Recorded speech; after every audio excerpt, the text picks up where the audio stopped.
ata njerëz që mbajnë pushtet nuk është që duan Edi Ramën se është as djali i bukur dhe as djali i Zoti.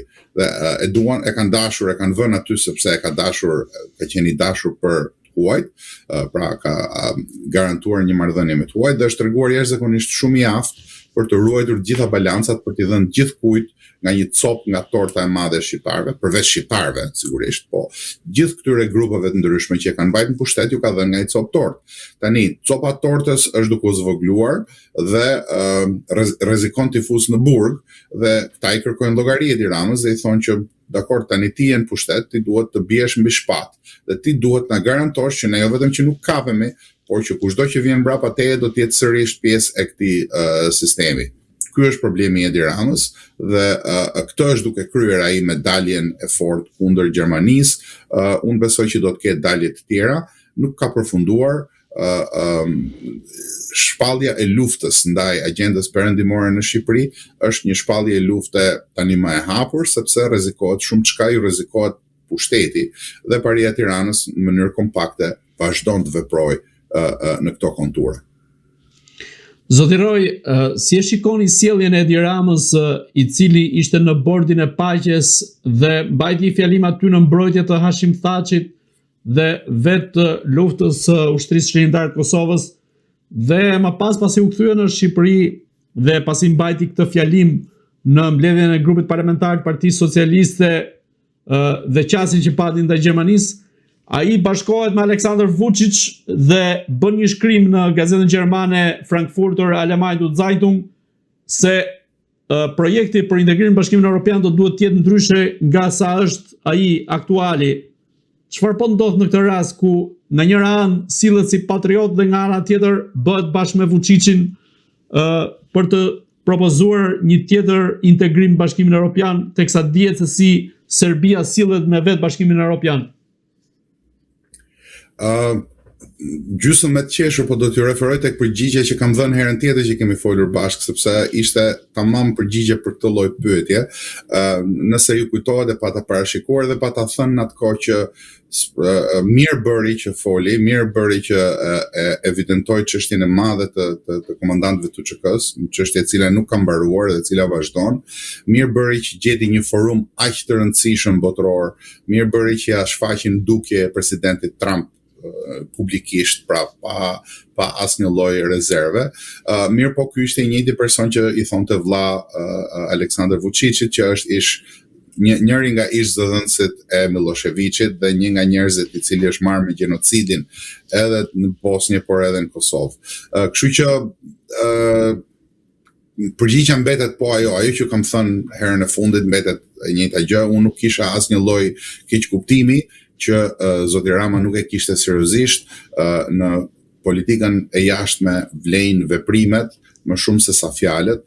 Nëse do ta kishte seriozisht dashurinë për Kosovën, zoti Rama do të kishte bashkërenduar agjendën e vet me drejtuesit në Kosovë, do të kishte gjetur gjuhën, do të kishin bërë një strategji të përbashkët për bashkimin e shqiptarëve, e cila është tema më e rëndësishme në këtë periudhë lufte. Bota po ndryshon, vetëm shqiptarët duan të mbesin të ndarë në 5 shtete, gjë që nuk është reale, nuk është e vërtet, por qeveritë tona, paritë tona nuk bien dakord për të ndarë copën e kulaçit dhe për shkak të kulaçit tyre humbin shqiptarët. Pra zoti Rama nuk e kishte seriozisht, politikat e tij nuk kanë qenë serioze as ndaj Kosovës, as ndaj Liridës, as ndaj shqiptarëve jashtë ateut. Ai forumi apo summiti, siç e quhen ai, diasporës është qesharak. Është një summit që i shërben interesave të 2-3 organizatorëve që vinë marrin ndonjë tender të fshehtë dhe me anë të atij tenderi mbyllin gojët.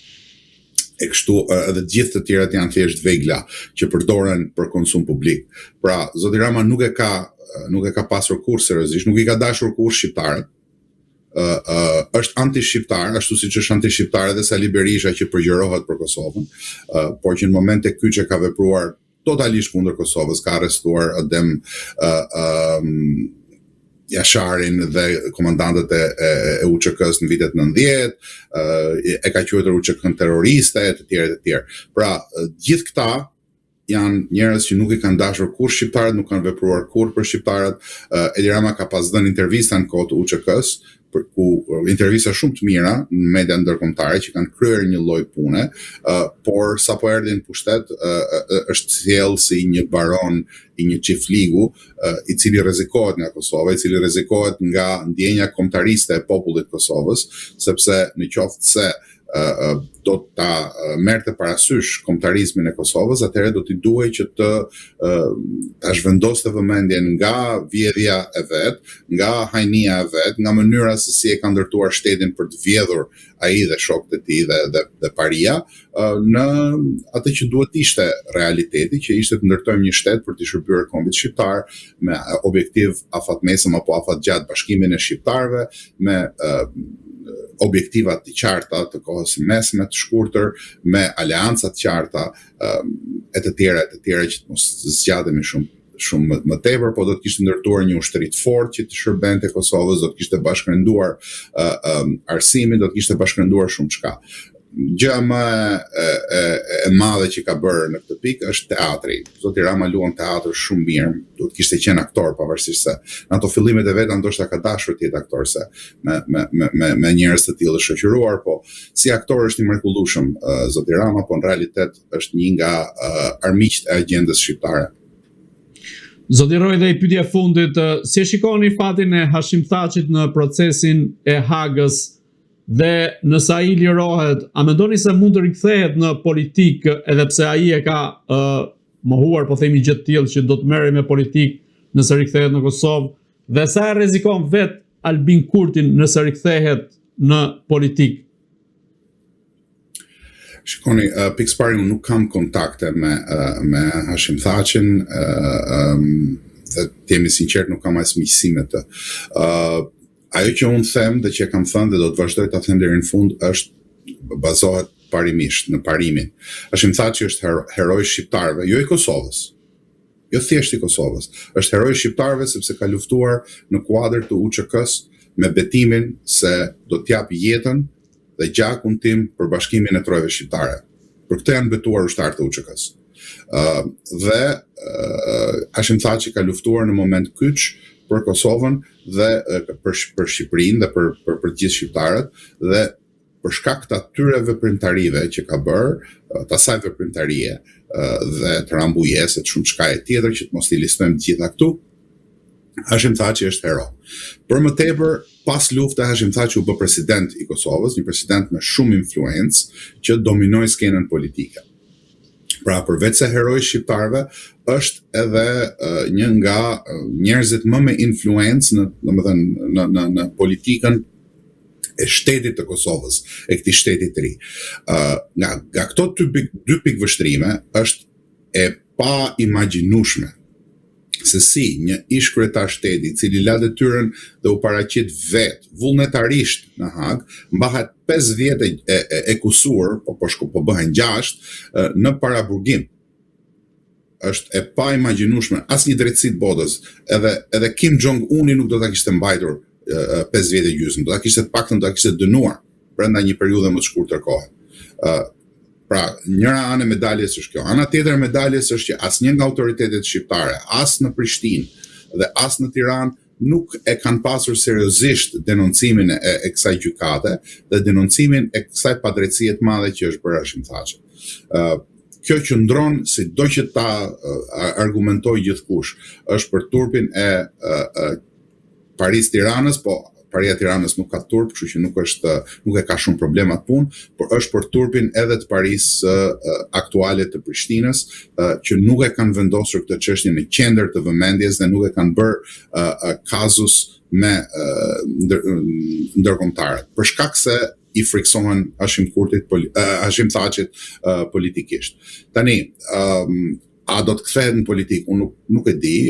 Gjasat janë që nëse del i pafajshëm, që unë e uroj me gjithë shpirt e me gjithë zemër, edhe për shkak se nuk besoj se populli i Kosovës do ta pranojë me shumë qetësi që herojtë e tij të anatemohen nga një gjykatë e cila i merr informatat nga Ministria e Brendshme në Beograd dhe nga ish-zyrtarët e Miloševićit.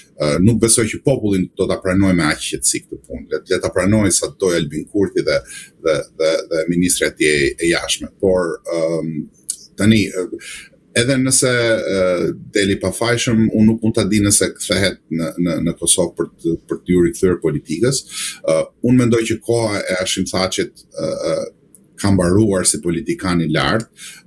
Hashim Thaçi mund të jetë një nga njerëzit më influent në Kosovë, por do të ishte dashur që të kishte mundësuar gjeneratën e re në PDK, gjeneratën e re brenda atyre që quhen krahu i luftës, të cilët ta kishin marrë stafetën e ta kishin çuar më tej, ndoshta edhe nuk do të ishte në burg sot. Por me gjithë gabimet e tij ai mbetet hero i shqiptarëve, hero i Kosovës dhe gjasat janë që nëse kthehet në Kosovë të rifutet edhe një herë tjetër rrugës politike. Më lejo këtu të bëj edhe një ndërhyrje tjetër.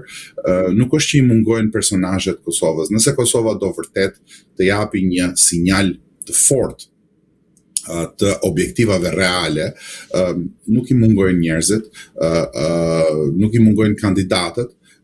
Nuk ka nevojë që të jetë i lindur dhe i rritur në Kosovë, po ka kandidat në gjykimin tim që i përmbushin të gjitha kriteret për të qenë president me nder të Kosovës, të cilët do të ishin jashtëzakonisht shumë të vlefshëm për Kosovën, pikërisht në këtë moment jashtëzakonisht shumë delikat në mes të një lufte botërore.